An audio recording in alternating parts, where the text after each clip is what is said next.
Hello, and welcome to the second part of our admissions counseling series. My name is Sadiq Morshed, and I'm the Assistant Director of Admissions with the Chase College of Law. This is a six-part series designed to help in clarifying common questions about the application process. Today's topic is going to be crafting your personal statement. The importance of the personal statement can mistakenly be overlooked in the application process by prospective students. So what I'd like to kind of do is focus on how to craft that personal statement, how to make it impactful, and how to also start the process of writing your personal statement.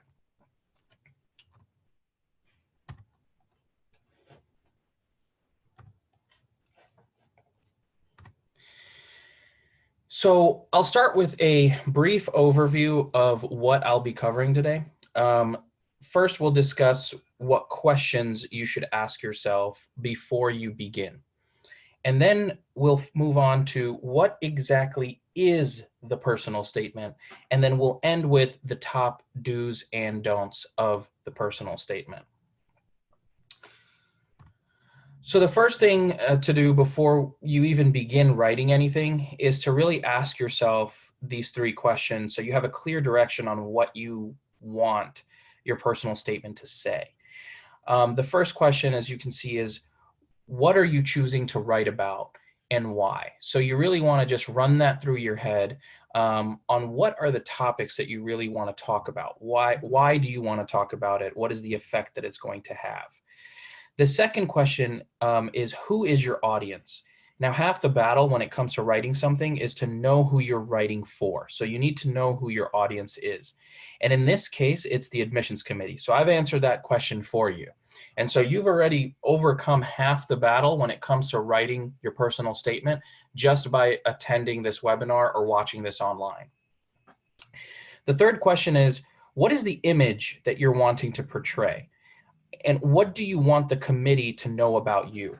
You know, as professionals, we have many facets to us. We have many different, nobody is of one personality. It's a combination of personalities. So it's really, when you're writing your personal statement, what is the image that you are wanting to portray? So talking about everything may not always be possible, but really ask yourself, which parts do you want to highlight? Now, the question becomes, what is the personal statement? The personal statement really is your interview on paper. At Chase, we don't do in-person interviews. And because of that reason, it's very hard to, well, it's impossible to really have a one-on-one face-to-face with the admissions committee, right? So this is your way of getting that interview in and being able to really explain who you are as a candidate. The second thing it's a way of marketing your brand, okay? The personal statement really, if you think of yourself as a professional brand that you're trying to market, so if you're dedicated and you are committed to pursuing the legal education and you're committed to success, well, that's your brand, right? So the personal statement allows you to market that brand to the committee. And combining both of the two bullet points that I mentioned above, it's a way to speak to the committee because you can't physically be in the room when the committee is reviewing your file. This is a way to just put your voice in there. So it's almost a way of being in the room without actually being in the room. When the committee is reviewing your files, they get to look at all of it. They get to see your GPA, your LSAT, your transcripts, all of this. But they're not really hearing from you. And the personal statement is just that. It's a way that the committee can hear from you as you lead them through your entire file. Now, this is probably the most important part of discussing the personal statement. It's the top do's and don'ts. I get many questions about personal statements, and usually it begins with, I don't know where to begin. And that's a very common situation, especially when there's no prompt. So the rule of thumb when you're applying to really any law school is follow the prompt. Now at Chase, we don't actually have a prompt, a specific prompt where we ask you a question or ask you to write about a specific topic.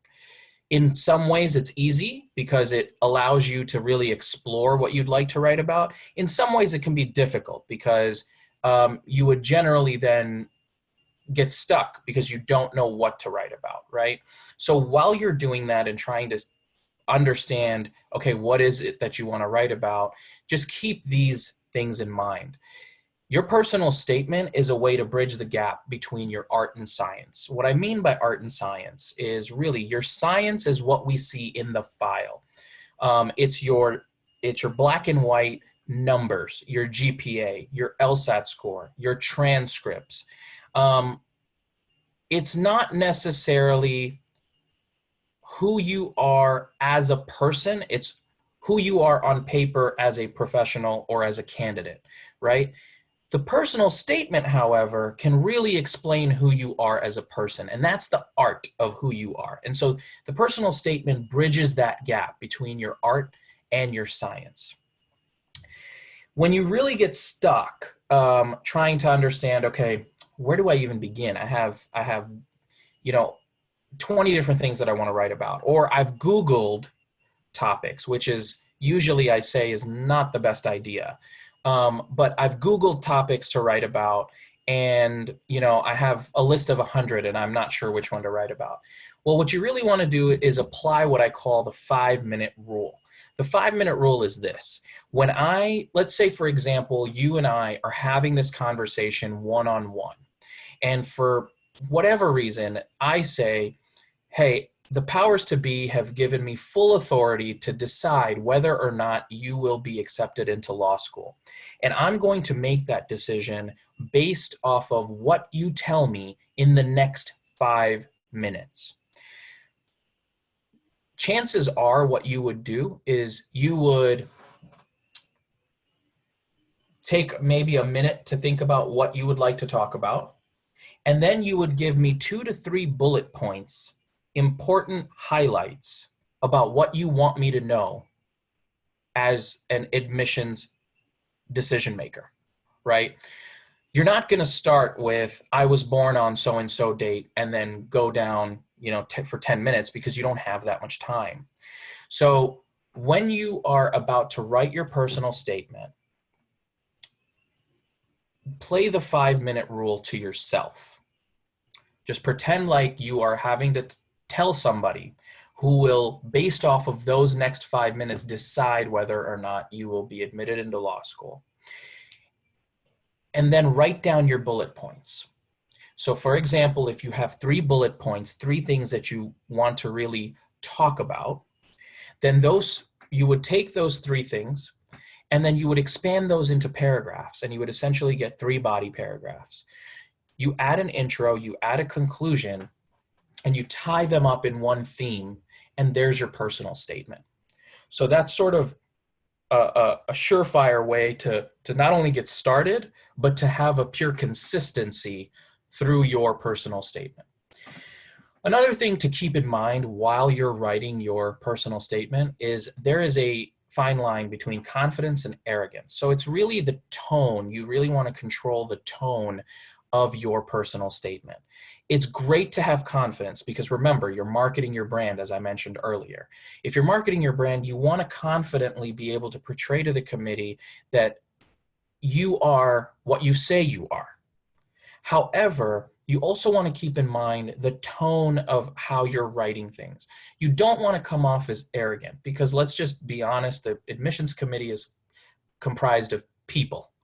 And if your personal statement comes off as arrogant, that might in some ways be a turnoff to anybody making a decision. So that's just something to keep in mind.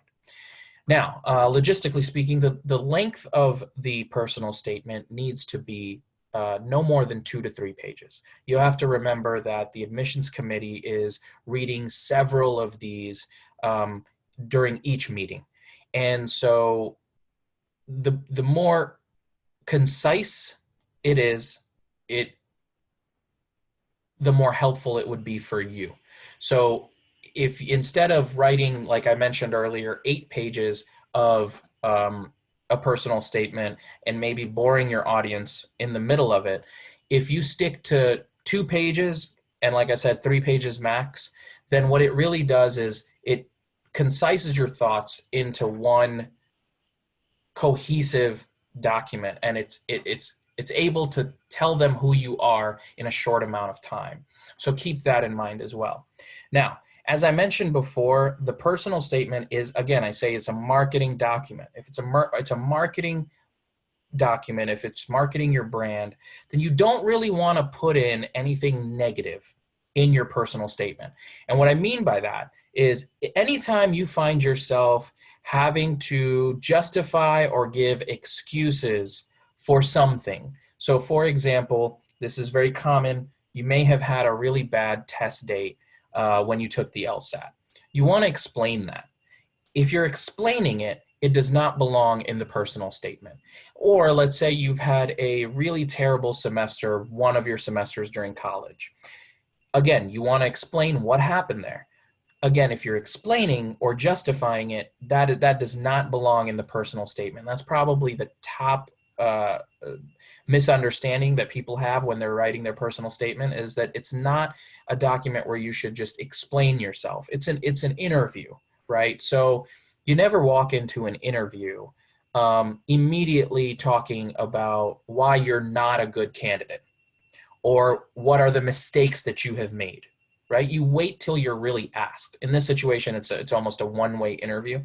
You can't wait till you're asked by the committees. Because of that, what you want to do is add another document called an addendum. You don't put anything negative in your personal statement. You don't put any explanations or justifications in your personal statement. You put it in the addendum. And the addendum can be as simple as opening up a Word document, writing addendum on the top, and then just speaking to the committee and explaining anything that you would like to explain. So these are some things to keep in mind. I hope this was helpful. If you have any questions, you can always reach out to the admissions office at 859-572-5490. You can also email us at chaseadmissions@nku.edu. As always, thank you for joining us, and please stay tuned for the rest of our 6-part series in the upcoming weeks. Thank you.